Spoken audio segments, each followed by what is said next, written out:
Assalamualaikum warahmatullahi wabarakatuh. Perkenalkan, nama saya Renaldi. Nama saya Usi. Perkenalkan, nama saya Puan Fauziah. Di sini saya kelompok 4 ingin mempresentasikan tentang lari jarak pendek.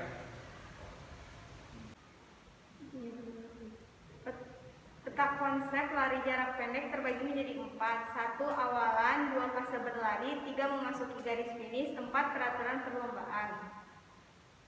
Pengertian lari jarak pendek. Lari jarak pendek atau sprint adalah salah satu jenis lari yang dilakukan dengan kekuatan dan kecepatan penuh sepanjang garis lintasan dari start hingga finish, di mana pemenangnya ditentukan berdasarkan catatan waktu paling singkat.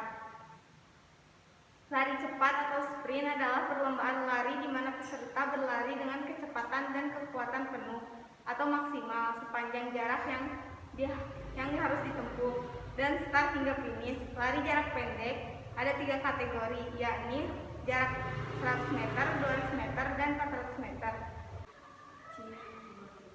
Berikut adalah beberapa pengertian dari lari cepat atau sprint menurut beberapa tokoh. 1. Menurut Mujahid, lari jarak pendek adalah perlombaan lari yang semua para pelarinya dengan kecepatan yang sangat penuh dengan menempuh jarak 100 meter, 200 meter, 400 meter. 2. Menurut Saifuddin dan Muhadi, lari jarak pendek adalah cara lari di mana atlet harus menempuh seluruh jarak dengan kecepatan semaksimal mungkin. 3. Menurut Adi Sasmita, lari jarak pendek adalah semua nomor lari yang dilakukan dengan kecepatan penuh atau kecepatan maksimal sepanjang jarak yang ditempuh. 4. Menurut Muhtar, lari jarak pendek merupakan suatu cara berlari di mana atlet harus menempuh seluruh jarak dengan kecepatan semaksimal mungkin. Induk Organisasi Atletik Internasional (IAAF) atau International Association of Athletic Federation. Induk Organisasi Atletik Indonesia (PASI), Persatuan Atletik Seluruh Indonesia.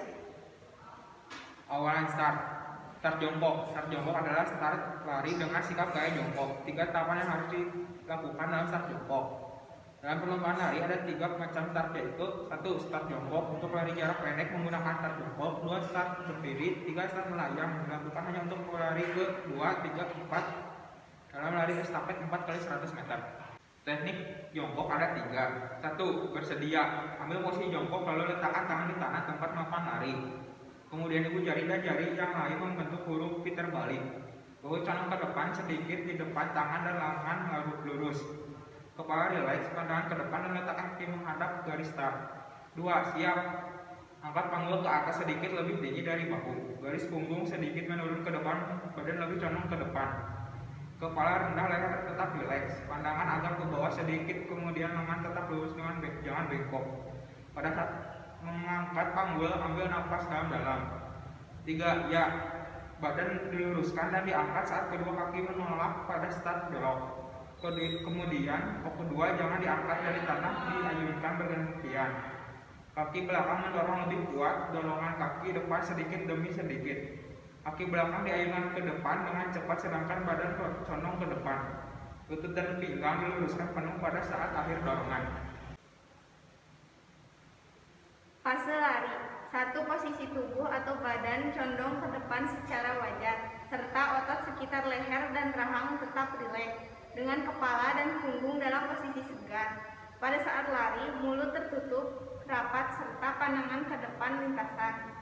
Ayunkan 2 lengan dilakukan dari belakang ke depan secara bergantian. Ganti dengan siku sedikit bengkokan. 3. Gerakan langkah kaki panjang dan dilakukan secepat mungkin. Pendaratan kaki atau tumpuan selalu pada ujung telapak kaki sedangkan lutut sedikit bengkok. Masuki garis finish. Ada 4 macam cara melewati garis finish, yaitu 1. Lari terus tanpa mengubah sikap badan. Cara ini paling mudah, tapi kurang menguntungkan karena posisi badan yang tidak mengalami perubahan. 2. Memutar atau memiringkan badan atau bahu ke salah satu sisi. 3. Merubahkan atau menjatuhkan badan ke depan. Cara ini sangat menguntungkan, tapi penguasaan lebih sulit dari cara kedua. Banyak sprinter terkenal yang memakai cara ini. 4. Kombinasi antara memiringkan badan dan menjatuhkan badan ke depan. Larangan-larangan yang harus diperhatikan saat memasuki garis finish. 1. Tidak boleh meloncat saat masuk garis finish. 2. Tidak boleh menggapai peta finish dengan tangan. 3. Tidak boleh berhenti mendadak di garis finish. Ini adalah lintasan lari jarak pendek.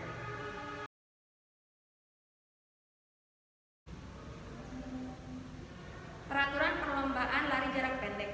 1. Garis start dan finish lebar 5 cm siku-siku dengan batas tepi dalam lintasan. Tepi garis start dan tepi garis finish terdekat menjadi ukuran jarak perlombaan. 2. Pada saat aba-aba bersedia, siap danja atau bunyi pistol adalah aba-aba yang digunakan. 3. Saat aba-abaya atau bunyi pistol yang ditembakkan ke udara, semua peserta mulai berlari. 4. Peringatan diberikan maksimal 3 kali bagi peserta yang membuat kesalahan. 5. Pada perlombaan besar, lari jarak pendek dilakukan 4 tahap, yaitu babak pertama, babak kedua, babak semifinal, dan babak final. Terakhir, akan terjadi babak pertama jika jumlah peserta banyak, pemenang 1 dan 2 tiap hit berhak maju ke babak berikutnya. Diskualifikasi atau hal-hal yang dianggap tidak sah ada 5. 1. Melakukan kesalahan start lebih dari 3 kali. 2. Memasuki lintasan pelari lain. 3. Mengganggu pelari lain. 4. Keluar dari lintasan. 5. Terbukti memakai obat perangsang. Sarana dan peralatan lari jarak pendek ada 2, yaitu lintasan dan peralatan. Lintasan. Perlombaan lari jarak pendek dilakukan di lapangan yang dibuat lintasan atau ban. Lintasan atau ban perlombaan jumlahnya ada 8 buah. Lebar setiap lintasan berukuran 1,22 meter. Peralatan.